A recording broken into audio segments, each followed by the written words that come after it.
The Millionaire and the Girl at the Farmer's Market. The title seems unbelievable, but it happened. A millionaire finds a vendor who looks identical to his ex-wife. What was supposed to be just an ordinary morning in the countryside turns into a reunion with a secret buried for years. The girl carries the same last name, the same smile, and perhaps much more. And upon discovering the truth, he realizes that life can still give him a second chance. If this story interested you, don't forget to subscribe to our channel and tell us which city you're watching from. We continue. I promise this will be the best story you'll hear in your life. The black Mercedes-Benz pulled over to the shoulder of the road, letting out a final sigh before completely shutting down. Michael Thompson hit the steering wheel in frustration, but quickly took a deep breath. Years ago, this setback would have been enough to ruin his entire day.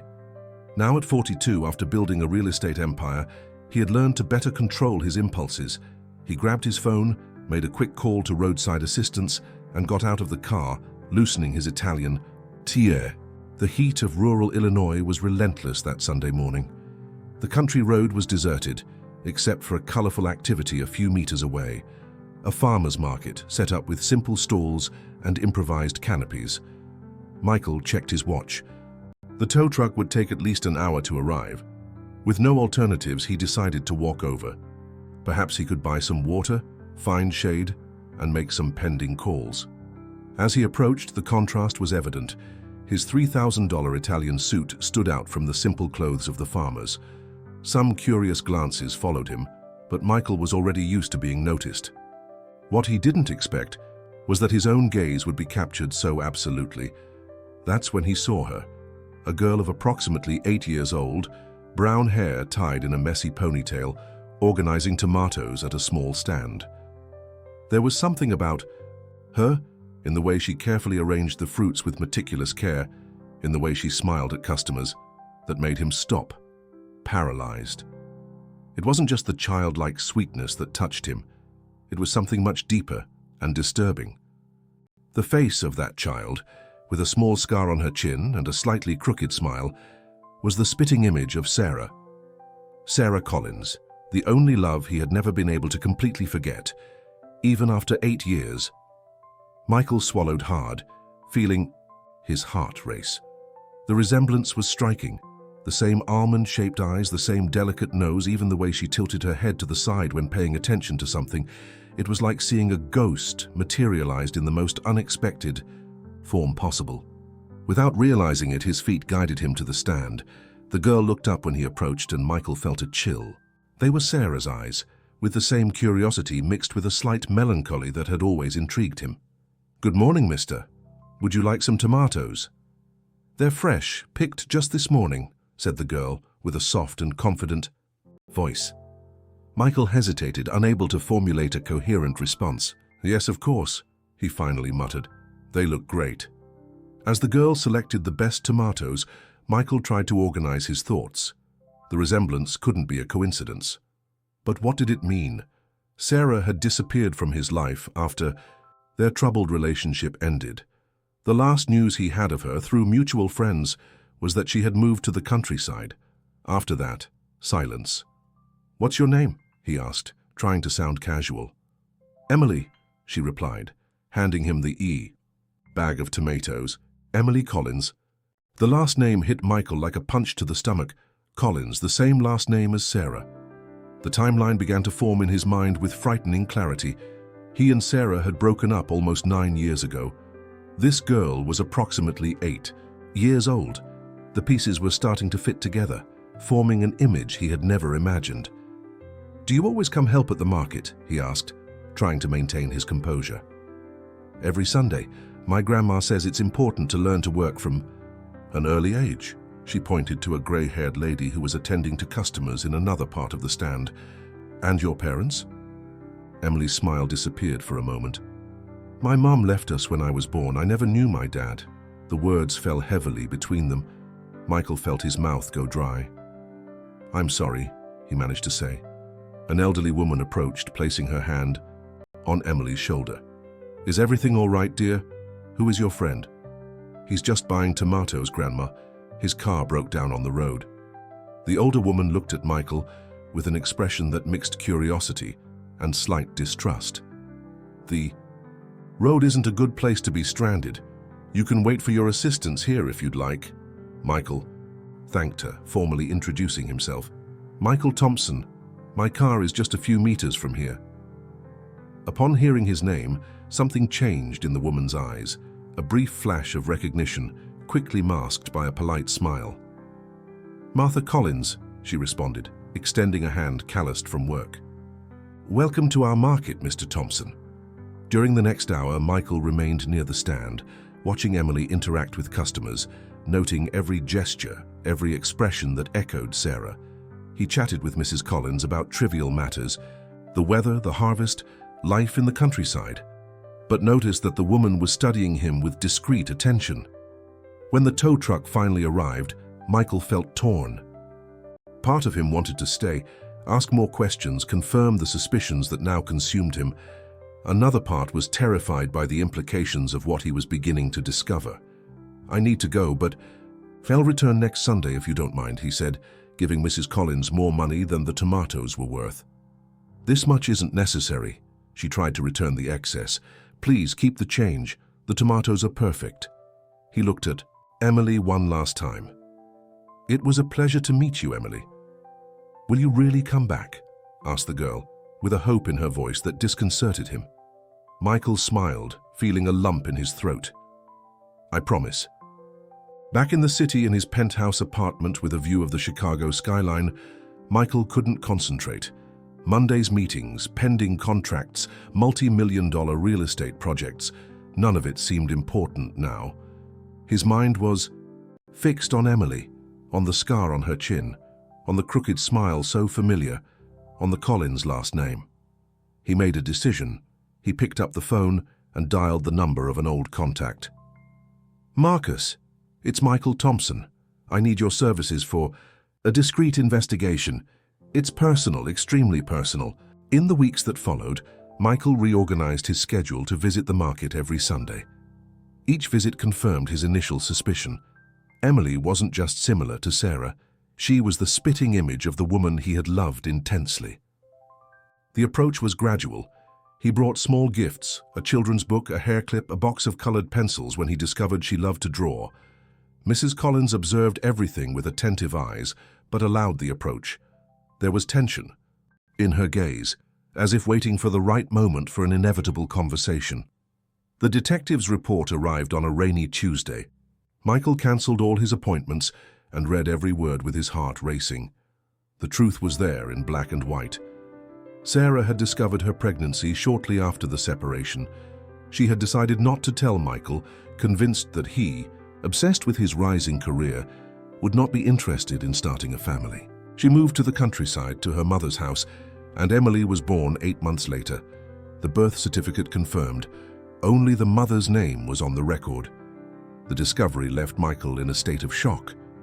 He had a daughter. A daughter he never knew existed. A daughter who had grown up without knowing him, believing herself abandoned. The weight of the revelation made him question everything in his life.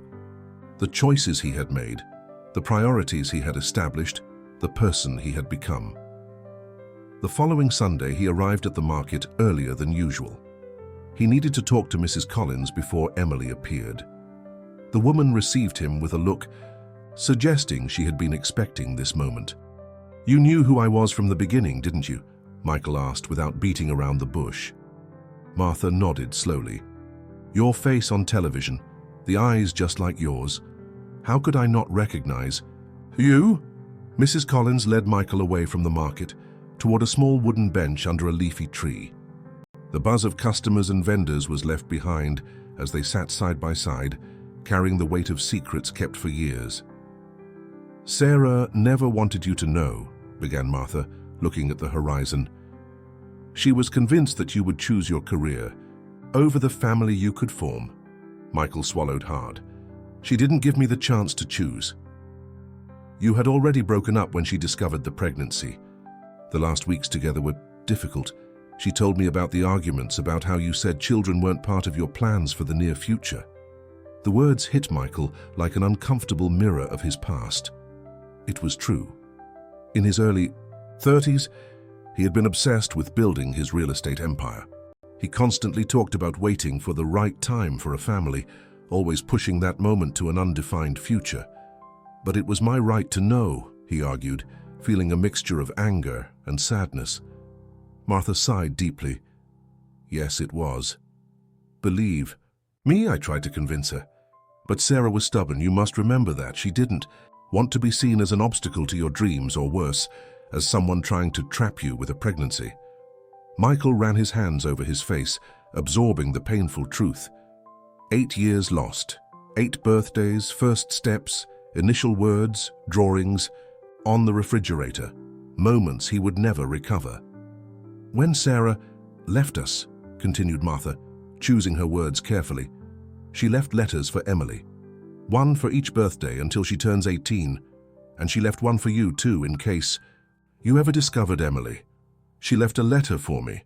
The surprise was evident in his voice. Martha nodded. She said it should only be delivered if you truly became present in Emily's life. Not just a biological father, but a real father.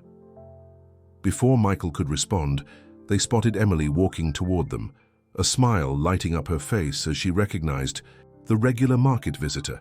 Martha stood up, adjusting her apron. She doesn't know anything about you beyond what we've told her, that her father was someone her mother loved, but who couldn't stay. Think carefully about what you're going to do now, Michael. If you enter her life, you can't simply leave when you get tired. She's already lost too much. Emily approached, running, holding a colorful drawing. Look what I made, Mr. Michael. It's our tomato stand. Michael felt his heart tighten as he saw the childish drawing where 3 smiling figures, a girl, an older woman, and a man in a suit, appeared together at the stand. He was already present in her imaginary life, he realized, with a mixture of joy and responsibility. The following visits became more meaningful. Michael learned about Emily, her favorite subjects in school, her taste for adventure stories, her dream of one day traveling to see the ocean. He brought more personal gifts, attended to specific requests, noticed how her eyes shone when he appeared. The relationship with Martha also evolved. The initial distrust gave way to a cautious truce, a tacit agreement for Emily's well-being. In Chicago, his life began to change. He cancelled international trips, delegated responsibilities, started working remotely on Fridays, so he could arrive earlier to the small town where Emily lived. His secretary noticed the change, as did his partners, who began to question his priorities. Is everything okay, Michael? Asked James, his main partner, during a meeting that Michael was trying to shorten. You've seemed distracted for weeks. Investors are asking about your absence from negotiations. I'm reorganizing some personal priorities, Michael responded vaguely. Nothing to worry about. But James, who had known him for 15 years, wasn't convinced. I know that look. It's a woman, isn't it? Finally, someone has managed to hook the most coveted bachelor in the real estate market. Michael smiled, thinking about how the truth was more complex and wonderful than any assumption. Let's just say I found something that's worth more than any development we've ever built. The following month, Michael made a decision. After several conversations with Martha, they agreed that it was time to do a DNA test. Not because they had doubts, but to make official what they already knew in their hearts. The most delicate question was how to approach the subject with Emily. On a Sunday afternoon after the market, Michael was invited to lunch at the simple house where Martha and Emily lived. The wooden house, with a carefully maintained garden and chickens in the yard, was the opposite of his minimalist technological apartment. However, there was a quality there that his apartment had never had. It felt like a home. Sitting at the dinner table, with a delicious home-cooked chicken prepared by Martha, Michael watched Emily animatedly talk about the school play she would participate in. Her enthusiasm, her spontaneity, contrasted with the tension that he and Martha shared, knowing of the conversation to come. After dessert, a homemade pudding that Michael genuinely praised, Martha looked at him, signaling that it was time. He took a deep breath.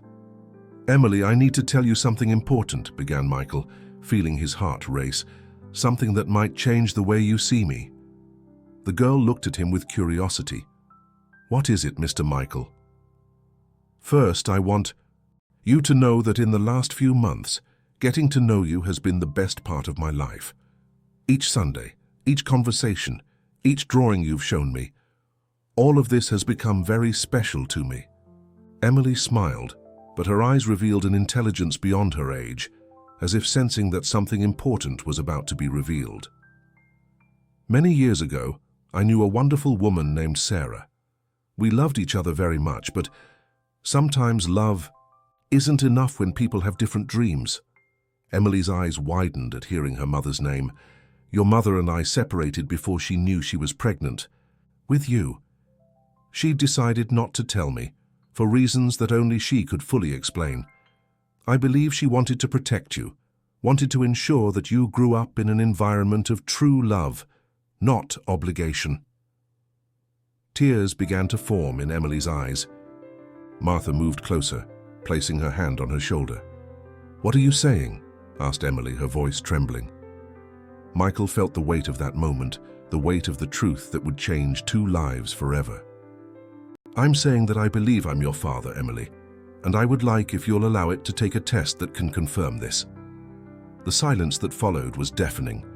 Emily looked at her grandmother, seeking confirmation, and Martha nodded gently. "Your mother made the decision she thought was best at the time," explained Martha. "But now you have the chance to know your father, if you want." "Why only now?" asked Emily, tears flowing freely. "Why did you never come before?" The question hit Michael like a knife. How to explain that he hadn't come before because he didn't? How to explain the lost years without blaming Sarah, without diminishing the memory that Emily had of her mother? "I didn't know about you, Emily. When we met at the market, it was the first time I saw you. And from that moment my heart knew, even before my head understood. You look so much like your mother." Emily stood up abruptly, running to her room. Martha made a move to follow her, but hesitated. "Give her some time," she advised. "It's a lot to process." Michael nodded, feeling helpless. He wanted to run after Emily, explain better, hug her, and promise that he would make up for every lost moment. But he knew he couldn't force anything. The road ahead would be long and uncertain. After a few minutes, Emily returned. Her eyes were red, but there was determination in her gaze. "I want to take the test," she declared. "I want to know if it's true." Michael felt a wave of relief and anxiety. "We can do it whenever you want. And Emily, regardless of the result, I want you to know that these months getting to know you have been the most important of my life." The following days were of agonizing waiting. The test was performed discreetly, and while they awaited the results, Michael continued his visits, now loaded with new meaning. Emily alternated between moments of curiosity, asking questions about his life, about how he had met her mother, and periods of reserve, as if afraid to get too close before confirmation. Martha observed everything with the attentive eyes of a grandmother, mediating when necessary, offering advice to both Emily and Michael. One night, while Emily slept, she showed Michael photos of Sarah pregnant, of Emily's first weeks, precious moments that he would never know directly. "She thought about telling you many times," confided Martha, especially when Emily started asking questions about her father. "But she always thought it would be selfish, that it would interfere with your brilliant career." "I would have chosen her." "Them," affirmed Michael, his voice choked with emotion. "If I had known." Martha smiled sadly. "The past is unchangeable, Michael. What matters is what you'll do from now on." When the test result arrived, confirming paternity with 99.9% certainty, Michael felt an indescribable emotion. It wasn't surprise. In his heart, he already knew. It was the officialization of a bond that would change his life forever.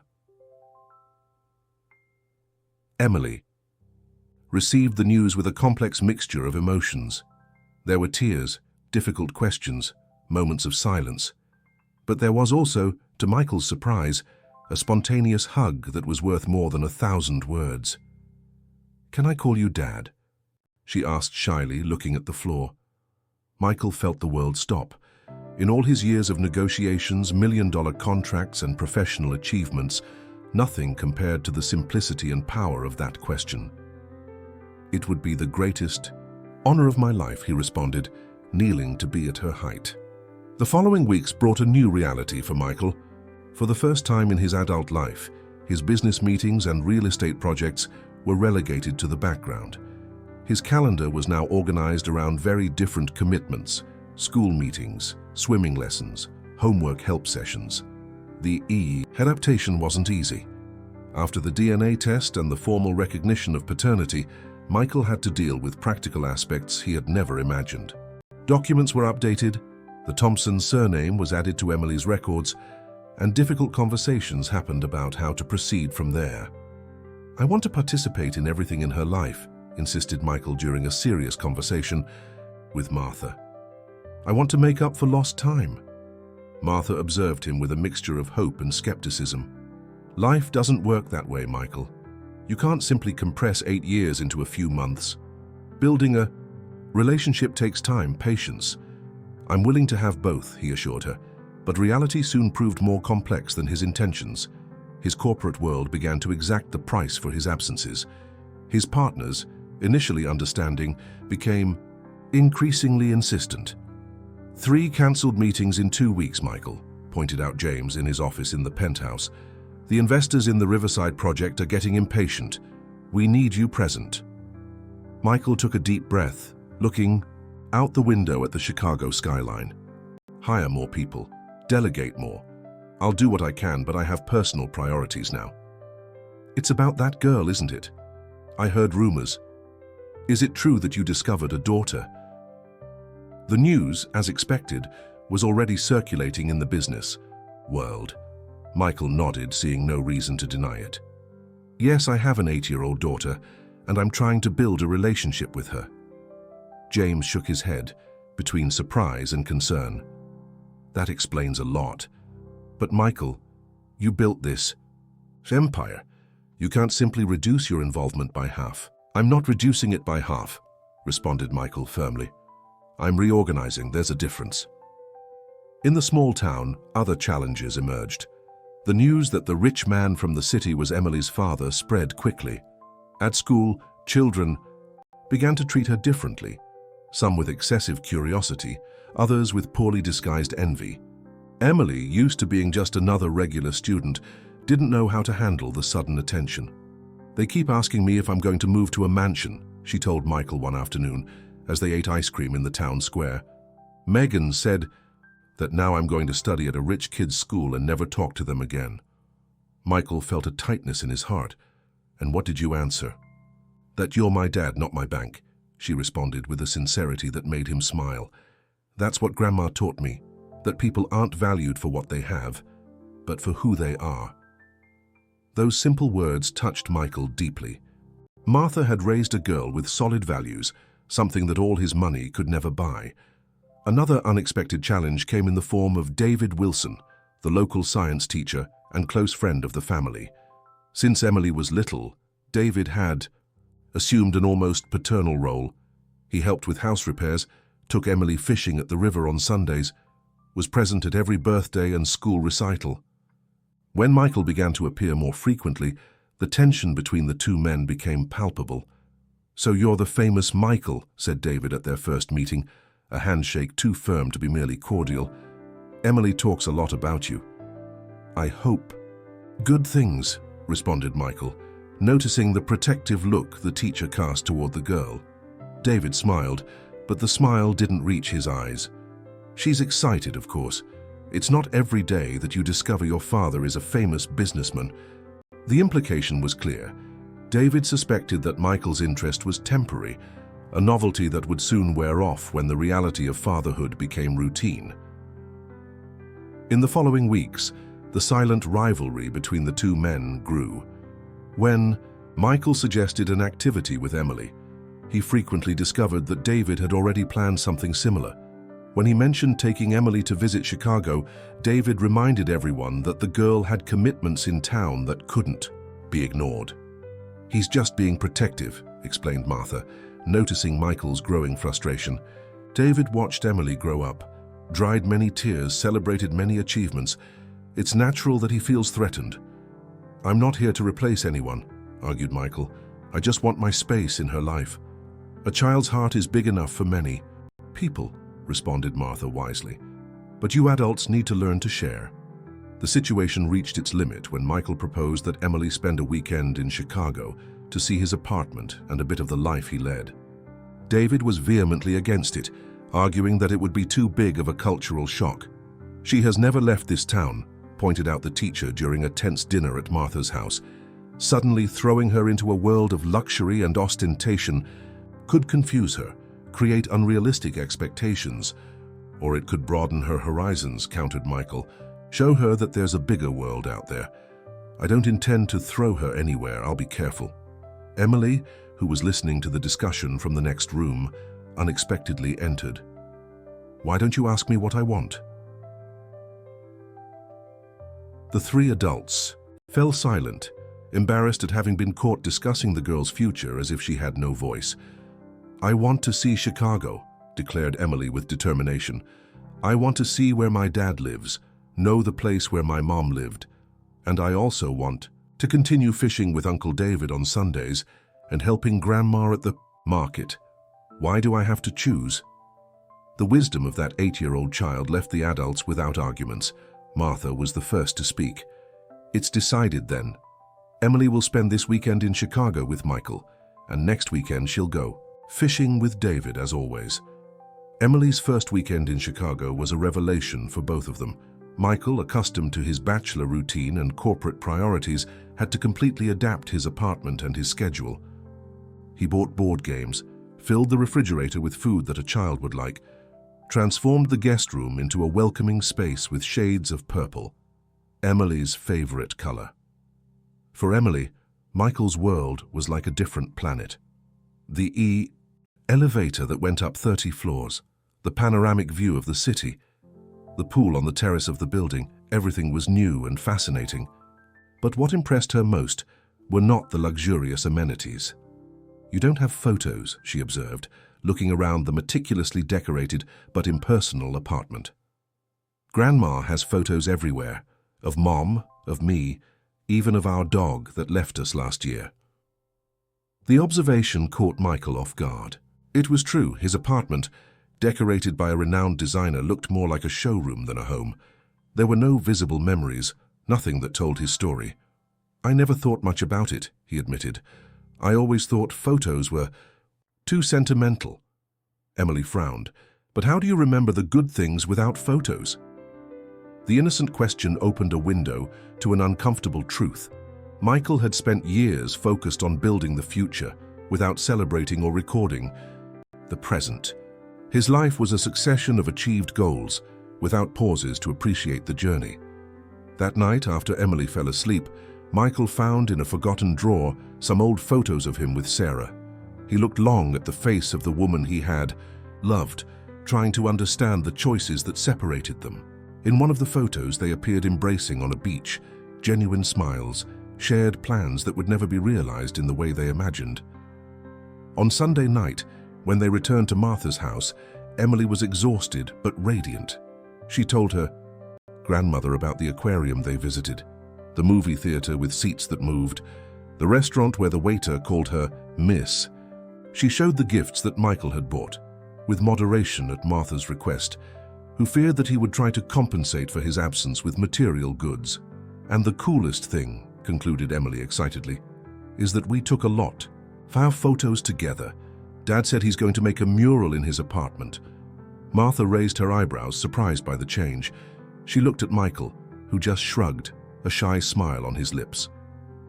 The following months brought a routine that, though imperfect, began to work.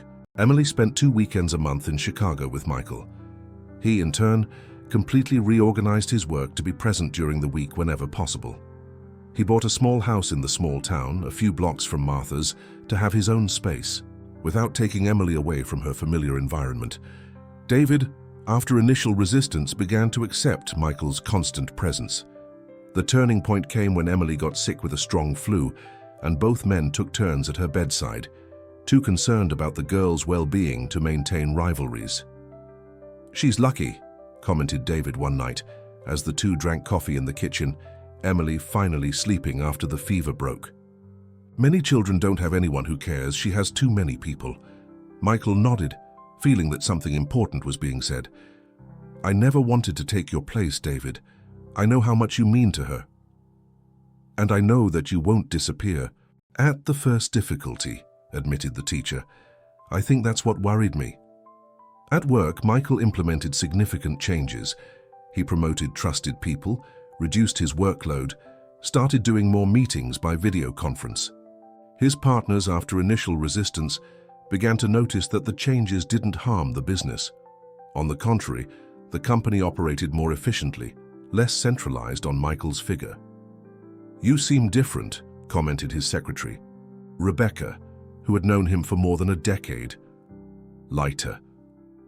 Michael smiled, looking at the new photo on his desk, him and Emily at an amusement park, both with blue cotton candy and identical smiles. I'm learning that there are different types of success, he replied, and that some can't be measured in financial statements. The relationship with Martha also evolved. The initial distrust gave way to mutual respect and eventually to a genuine friendship. Michael admired the strength of that woman who had raised her granddaughter alone without resources, but with an abundance of love and wisdom. Martha, in turn, recognized Michael's sincere effort to become a present father, his attempts to learn, his humility in asking for advice. On a particularly significant evening, while Emily slept after a day of activities, Martha handed Michael a yellowed envelope. The time has come, she said simply. Michael looked at the envelope, immediately recognizing what it was. The letter that Sarah had left for him, to be delivered only if he truly became present in Emily's life. With a racing heart, he retreated to the yard, sat on a rustic bench under the stars, and carefully opened the envelope, preparing himself to hear, through the written words, the voice of a love lost so long ago. Michael's hands trembled as he unfolded the yellowed paper. Sarah's delicate and slanted handwriting, so familiar even after so many years, covered both sides of the sheet. For a moment, he just looked at the words without reading them, absorbing the fact that she had written them knowing that he might never read them. Finally, he took a deep breath and began to read. Michael, if you're reading this letter, it means what I both feared and hoped for has happened. You've discovered our daughter. I say our because, even though I decided to keep her just with me, I never denied that she is also part of you. You must be wondering why I chose not to tell you, why I disappeared from your life taking something so precious. The answer isn't simple nor entirely fair to you, I recognize. When I discovered the pregnancy, 3 weeks after our separation, my first impulse was to call you. I imagined various scenarios, you happy with the news, you asking us to get back together, you suggesting an abortion, you proposing a cold financial arrangement. In all of them, something seemed wrong. Do you remember our last conversations? How we talked about different futures, you building your empire, me dreaming of a family, of simplicity. I couldn't visualize a path where we could reconcile these visions without one of us ending up unhappy or resentful. Perhaps it was cowardice on my part. Perhaps it was selfishness. Or perhaps it was just fear. Fear that our daughter would grow up between two people who loved each other, but couldn't build a life together. Fear that she would feel like an obstacle to your dreams. Fear that you would stay out of obligation, not choice. I know you had the right to know. I know our daughter had the right to know her father. There is no justification that erases this truth. I can only say that I did what I believed was best at that moment with the emotional tools I had. As I write this letter, our little Emily is only 3 months old. She has your eyes, did you know? And when she smiles, I see your smile. It's strange how genetics works, transmitting not only physical characteristics but small gestures, expressions. I left letters for her too, one for each birthday. In them I tell her who you are. Not the successful businessman who appears in magazines, but the man I knew, intelligent, determined, capable of unexpected kindnesses. The man who woke up early on Sundays to buy fresh bread, who memorized my favorite songs, who sometimes dreamed too big. If you've reached Emily, if you're in her life to the point that my mother has given you this letter, it means you've changed, that you've found space in your life for something beyond work and material achievements. I'm happy for that. I have no right to ask anything, but I still ask, love our daughter for who she is, not for what could have been if we were together. Don't try to compensate for lost time with gifts or permissiveness. Be truly present, in school questions, in night fevers, in small daily victories. And please don't paint me as either a villain or a saint to her. Tell the truth, with all its complexities, that I loved you deeply, that I made a decision that I believed was best. For everyone, even if it was imperfect, I hope that one day you can forgive me. More than that, I hope that one day you will be thankful for this unexpected detour in your perfect plans, because Emily, I'm sure, will be the best thing that ever happened in your life, just as she is in mine. With love, even after everything, Sarah. Michael. Let the tears flow freely as he folded the letter. They weren't tears just of sadness or regret, but of a deep recognition. Sarah had known him better than he knew himself at the time. The Michael from 8 years ago, obsessed with success and status, probably wouldn't have been the father that Emily deserved. He sat there for a long time, under the stars, letting Sarah's words echo in his mind. When he finally went back inside the house, he found Martha in the kitchen, preparing tea. She was right, you know, said Michael, accepting the cup the woman offered him. The man I was wouldn't have had space for a daughter. Martha nodded, without judgment. And the man you are now? Is learning to create that space every day, he answered with honesty. The conversation was interrupted by a scream coming from Emily. Beth ran immediately, finding the girl sitting up in bed, eyes wide in the dark. Nightmare? Asked Martha, sitting on the edge of the bed. Emily nodded, hugging the teddy bear that Michael had given her. I dreamed I was getting lost in a big city. There were many buildings and cars, and I couldn't find anyone. Michael sat on the other side of the bed. Were you in Chicago in your dream? I think so, but it was different, scarier. You know, began Michael, stroking his daughter's hair. When I moved to Chicago, I also felt lost many times. It's a city that can seem cold at first, but when you get to know its special corners, its parks, its people, it becomes a place where you can find yourself. How did you find yourself? Asked Emily, already calmer. Michael smiled. Actually, I only really found myself when I met you. In the months that followed, Michael made decisions that surprised everyone in his professional circle. He sold his penthouse apartment in Chicago and bought a spacious but simple house in the small town where Emily and Martha lived. He kept a small apartment in the city for the days when he needed to be physically present at the company, but reorganized his life so that those days were the exception, not the rule. The new house was a few blocks from Martha's, close enough for daily visits, far enough to respect the independence that both grandmother and granddaughter needed. With a large yard, Michael planted tomatoes with Emily, returning to the connection that had begun their lives together. They adopted a dog from the local shelter, which Emily named Luna, and which quickly became an indispensable part of the family. Adapting to life in the small town was easier than Michael had imagined. Away from the frantic pace of the city, he discovered simple pleasures he had never had time to appreciate. Unhurried breakfast on Sunday mornings, walks at dusk with Emily and Luna, conversations on the porch watching the sunset. The relationship with David also evolved into a genuine friendship. The teacher, seeing Michael's real commitment, lowered his defenses. They began to organize activities together for Emily, David with his knowledge of the local nature, Michael with resources. For educational trips, the girl flourished with the presence of both men in her life, each contributing in a unique way to her development. At the company, Michael implemented a new management model that positively surprised his partners. More decentralized, more collaborative, the business not only survived his reduced presence, it thrived. His new perspective, less obsessed with growth at any cost and more attentive to long-term impacts, brought a more sustainable approach that clients and investors began to value. "You were brilliant before," commented James during a quarterly meeting, "but now you seem wiser." Michael smiled. Let's say I learned that there are different types of profitability in life. The new routine brought challenges, of course. There were mornings when Emily resisted going to school, afternoons when homework provoked tears of frustration.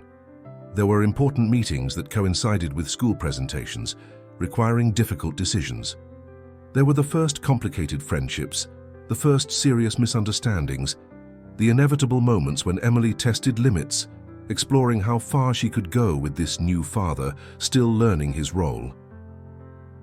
In one of these difficult moments, after a discussion about schedules and responsibilities that ended with Emily slamming her bedroom door, Michael felt completely lost. He called Martha, seeking advice. "How do you make it look so easy?" he asked, frustrated. "She listens to you, respects you." Martha laughed softly.